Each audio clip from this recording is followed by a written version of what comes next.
Don't act like you know me. You won't know me unless you know me. Don't pretend or improvise. Here, I'll start off. Hopefully, this will make it easy for you. I was born a black male at Kaiser Hospital in Los Angeles, California, to a middle-class black family. For a few years, I lived in a predominantly black neighborhood near Watts. When I was 6 years old, we moved to the predominantly white city of Linwood, which sits on the other side of the Southern Pacific Railroad tracks that follow Alameda Street. It was tough going at first, but I adjusted and made friends.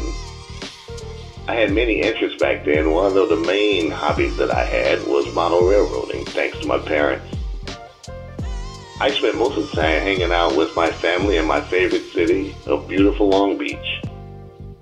I went to a predominantly white elementary school, then a mixed junior high, then a mixed high school years later. The demographics in my town slowly started to change through the years. I was an introverted personality. I had a diverse variety of friends. White, black, Latino, Asian, Pacific Islander, practically all my life. Not to say that we didn't deal with any racial strife, we did. They may call LA the city of the angels, but historically, no angel when it comes to racial matters. But that's a story for another video. We didn't put on any phoniness, we just were friends. This is how it was until early adulthood. When I was in my mid-20s, I moved with my family to Phoenix, Arizona. It was a total culture shock, moving from a pretty much diverse city to another predominantly white area, especially as an adult. But I remembered my experiences as a child, and it wasn't a difficult transition. As time went by, I started to notice something peculiar in my new town. The people I met started to emphasize my blackness. They would talk to my race and not to me. Or they would greet me with a high five or try a pathetic attempt at the Soul Brothers shake, which I would vehemently discourage. Case in point, years ago I belonged to a writers group, which was a gathering of people who enjoyed the common interest of writing screenplays. I was the only black person there, which wasn't a problem for me. Most of the 20-odd years in Phoenix, I was only one of a few people of color in any given situation. So it wasn't uncomfortable there, until one jackass had to try to relate to me on their limited knowledge of ethnicity. The assumption on their part is that I haven't had much experience with others outside of my race and are taking it upon themselves to ease me into the company of white people, not taking time to know my story.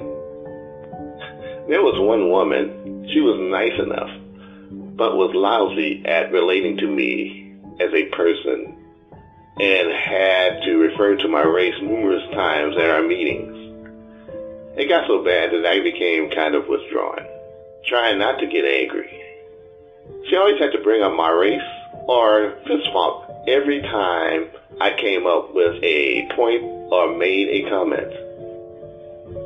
I remember at a birthday party for a fellow filmmaker, she was taking pictures and posted them on Facebook. She gave everybody there in the group superhero names. When she posted my name, she referred to me as Captain Equal Rights.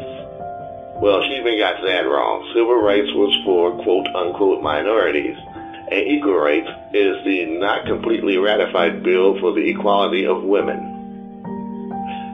Doing projects with her was no better. She always wanted me to express my blackness, whatever that is. These encounters left me with such a bad taste in my mouth, it was a part of the reason for me not to continue to go to the meetings.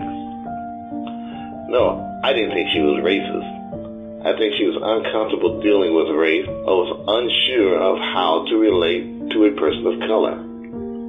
There's a big difference between someone being racially ignorant and someone being racist. Knowledge cures many ills. Trying to speak to my blackness or deferring to me in racial matters or joking about my race shows insecurity on your part. You have a problem relating to me on a human level and become an oddly annoying, inept racial relations ambassador who 9 times out of 10, and I'm given those generous odds, makes you look like an unrelating, insecure jackass, and makes me not want to hang out with you or not go beyond the acquaintance level of friendship. So when you see me and want to know the real me, relate to me on a human level, greet me in the way you would greet anyone else. When we're comfortably beyond this COVID-19 mess, then cautiously shake my hand. You'll be surprised by the result. And seriously, don't high-five me.